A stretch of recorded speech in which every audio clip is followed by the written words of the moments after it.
may talino at kung ano yung kanyang kaalaman, ay kung saan na talagang sasabihin niya kung ano yung nalalaman ng kanyang kaisipan, ng puso at ng kanyang paninindigan. Historiador na tinatawag ng sabi niya, kapag kakaalaman patungkol sa ating bayan, patungkol sa kasaysayan ng bayan kung palolooban din lamang ng buong Pilipinas, ay ating makikita siya na kung saan ay doon matataas na masasabi niya.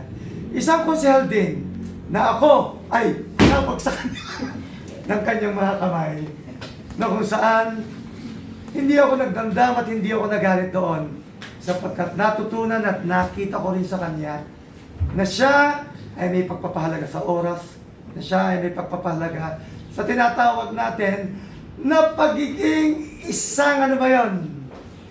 Ano ba tawag natin doon? Kasi bukod yun sa pagiging statement o pagiging patriotism na kundi yung tinatawag natin na pagpapahalaga sa kung ano yung ating pagkatawag bilang lingkod bayan. Nakita ko siya kung paano bigyan niya ng sanctity o sacredness ang loob ng sangguniang bayan.